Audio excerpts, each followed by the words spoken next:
Hi friends welcome back to my channel ఈరోజైతే మరొక రెసిపీతో మేము ముందుకు వచ్చేసాను ఫ్రెండ్స్ సమ్మర్ కదా అసలు ఏం తినబుద్ధి అవ్వట్లేదని లైక్ కర్రీ అయితే ట్రై చేశాను ఫ్రెండ్స్ నచ్చితే లైక్ చేయండి షేర్ చేయండి కామెంట్ చేయండి ఫ్రెండ్స్ కానీ తప్పకుండా ట్రై మాత్రం చేయండి సో ముందుగా స్టవ్ ఆన్ చేసుకొని దానిపైన గిన్నె పెట్టుకోవాలి దాంట్లో కొద్దిగా ఆయిల్ వేసుకోవాలి ఫ్రెండ్స్ ఆయిల్ వేడెక్కిన తర్వాత కొద్దిగా జీలకర్ర ఆవాలు వేయాలి ఇవన్నీ మంచిగా ఫ్రై అయిన తర్వాత ఇప్పుడు పచ్చిమిర్చి వేసుకోవాలి ఫ్రెండ్స్ పచ్చిమిర్చి మంచిగా వేగాలి సో పచ్చిమిర్చి వేసేటప్పుడు కొంచెం జాగ్రత్త సో పచ్చిమిర్చి వేసిన తర్వాత ఇప్పుడు కొద్దిగా ఆనియన్స్ వేసేసి ఆయిల్లో మంచిగా డీప్ ఫ్రై చేసుకోవాలండి దీనికి ఒక 10 minutes టైం పడుతుంది ఫ్రెండ్స్ ఎందుకంటే ఆనియన్స్ అనేవి తొందరగా వేగవు కదా సో కొద్దిగా టైం ఇచ్చేద్దాం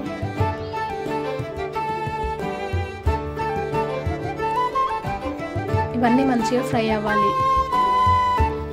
ఆనియన్స్ మంచిగా ఫ్రై అవుతే మనకి అక్కడ టేస్ట్ అనేది బాగా వస్తుంది కర్రీలో సో దాంట్లో కొద్దిగా సాల్ట్ వేసి ఇప్పుడు లెడ్ పెట్టేసేయాలి అంతా మంచిగా కలిపేసి ఇప్పుడు లెడ్ పెట్టేసుకోండి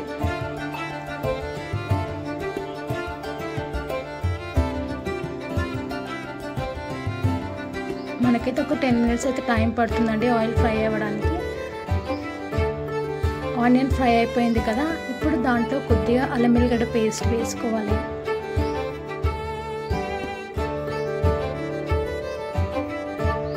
అల్లం వెల్లిగడ్డ పేస్ట్ వేసాం కదా ఇప్పుడు దాంట్లో కొద్దిగా పసుపు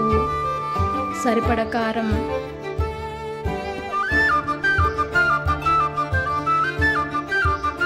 వేసేసి ఇప్పుడు కలిపేసేయాలండి ఇదంతా మంచిగా కలిపిన తర్వాత మగ్గుతుంటుంది కదా ఆ టైంలో మనం టొమాటోస్ వేసుకోవాలి అంతా కలిపేసిన తర్వాత ఇప్పుడు టొమాటోస్ వేసుకోవాలి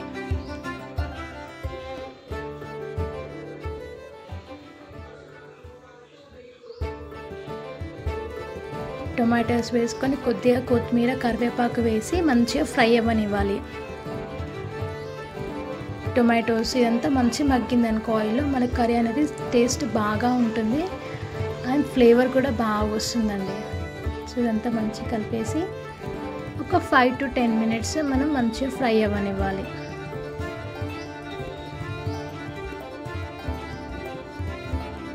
నెట్ పెట్టేస్తాం ఇక్కడ నేను గ్లాస్లో వాటర్ పెట్టాను ఎందుకంటే ఆ వాటర్ వేడవుతే మనకి కర్రీలో వేసేసామనుకో కర్రీ అనేది తొందరగా ఉడికిపోతుంది అనమాట ఎందుకంటే వాటర్ బాయిల్ అవుతాయి కాబట్టి వేడి అవుతాయి మనకి సో దానివల్ల కర్రీ అనేది తొందరగా ఉడికిపోతుంది ఇప్పుడు దాంట్లో ఆ గ్లాస్ వాటర్ వేసుకోవాలి అంత మంచిగా ఫ్రై అయింది కదా ఇప్పుడు ఆ గ్లాస్ వాటర్ దాంట్లో వేసుకోవాలండి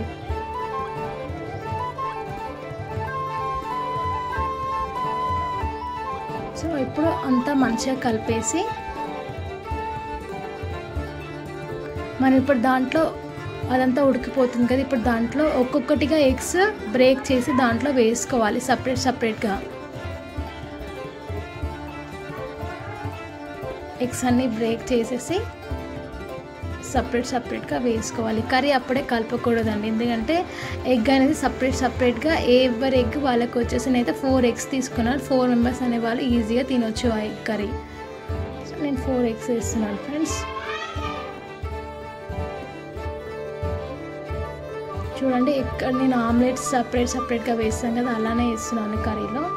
అలా వేస్తే ఏంటంటే ఎగ్స్ అనేవి అక్కడే బాయిల్ అయిపోతాయి కర్రీ అంతా మిక్స్ కాదనమాట సో మనం ఈజీగా ఎగ్స్ సపరేట్గా వేసుకొని తినేసేయచ్చు నేను 4 వేసుకున్నాను ఇప్పుడు కొద్దిగా గరం మసాలా చికెన్ మసాలా వేసాను నేను దీంట్లో వేసి కలుపుదండి అక్కడ అలానే 5 minutes వదిలేసేయాలి క్యాప్ పెట్టేసి కొద్దిగా ధనియా పౌడర్ కొద్దిగా చికెన్ మసాలా వేసుకున్నాను నేను సో ఇప్పుడు లెడ్ పెట్టేసేయాలి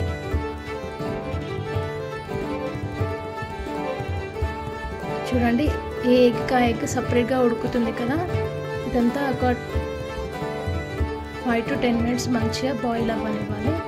ఇప్పుడు కలిపేసామనుకో కర్రీ అంతా ఎగ్ అయిపోతుంది సో మనకి సపరేట్ ఎగ్ రాదనమాట సో కలుపుకుండా ఉంటే మనకి ఏ ఎగ్ ఈజీగా తీసుకొని తినేసేయచ్చు సో ఎంత మంచిగా బాయిల్ అవ్వనివ్వాలి చూసారు కదా ఫ్రెండ్స్, మంచిగా ఉడుకుతుంది కదా మన కర్రీ అనేది రెడీ అయిపోయిందండి. చూడండి ఫ్రెండ్స్, సపరేట్గా మనకి ఎగ్స్ అనేవి కనిపిస్తున్నాయి కదా. సో కర్రీ అయితే చాలా బాగుంటుందండి, ట్రై చేయండి తప్పకుండా. So recipe ready. Thanks for watching.